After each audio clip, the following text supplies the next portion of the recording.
এইখানে একটা জিনিস লক্ষণীয়, যেটা ইতিমধ্যেই আলোচনার মধ্যে এসছে, সেটা হলো একদিকে নির্বাচনে আমরা অংশগ্রহণ করব না এ কথা বলা হচ্ছে, আবার অন্যদিকে যেটা হচ্ছে নির্বাচনের জন্য প্রস্তুতিমূলক যে কাজ, সেটা হচ্ছে এলাকায় এলাকায় প্রার্থীর সমর্থনে পোস্টার টানানো এবং জয় পরাজয়ের সম্ভাবনাগুলো নির্ণয় করা এবং মিডিয়াতে সেগুলো নিয়ে আলোচনা সৃষ্টি করা, এই সবগুলো কাজে কিন্তু জামাত করছে। কাজেই এখন বুঝতে কষ্ট হয় দিনের শেষে জামাত কি সিদ্ধান্ত নেবে। তারা কি নির্বাচনে অংশগ্রহণ করার সিদ্ধান্ত নেবে নাকি অংশগ্রহণ না করার সিদ্ধান্ত নেবে।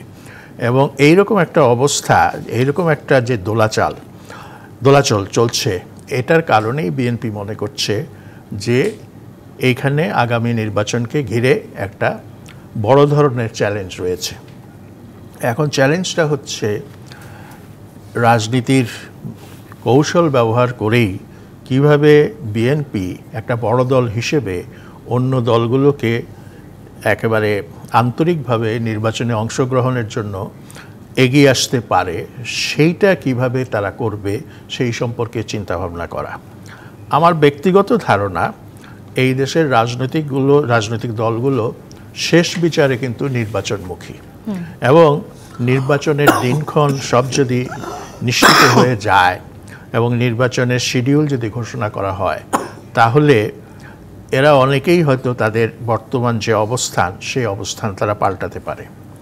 দ্বিতীয়ত হচ্ছে পিআরের মতো বিষয়, এটা একটা বিরাট সাংবিধানিক সংশোধনীর ব্যাপার, এবং এটা করতে গেলে পার্লামেন্টে যেতে হবে এবং পার্লামেন্টে নির্বাচিত সদস্যদের মতামতের ভিত্তিতেই কিন্তু এই পরিবর্তনটা, নির্বাচনী ব্যবস্থায় এই পরিবর্তনটা আনতে হবে।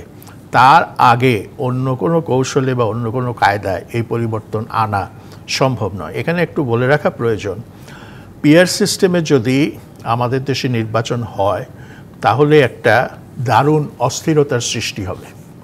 কারণ পিআর সিস্টেমের ফলে যে পার্লামেন্ট আমরা পাবো, সেই পার্লামেন্টে কোনো দল একক সংখ্যাগরিষ্ঠতা পাবে না।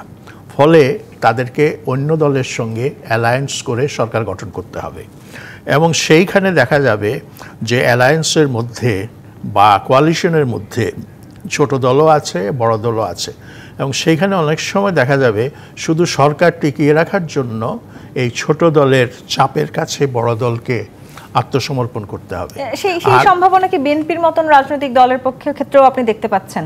হ্যাঁ, এই চাপের যে কথা আপনি বলছেন, ছোট রাজনৈতিক দলগুলোর চাপ, সেটা কি আসলে বিএনপির মতন রাজনৈতিক দলের ক্ষেত্রে আপনি দেখছেন? আমি বলছি নির্বাচন হয়ে যাওয়ার পরে, পিআর সিস্টেমে নির্বাচন হয়ে যাওয়ার পরে কোনো দল একক সংখ্যাগরিষ্ঠতা পাবে না, এবং অনিবার্যভাবে সেখানে একটা অ্যালায়েন্স করতে হবে, এবং সেইখানে দেখা যাবে যে সাধারণভাবে বা মানে যেটাকে বলে সনাতনী পদ্ধতিতে যদি নির্বাচন হয়, তাহলে বড় দল হিসেবে বিএনপি যতগুলো আসন পাওয়ার সম্ভাবনা আছে, পিআর সিস্টেমে গেলে হয়তো ততগুলো আসন তারা পাবে না।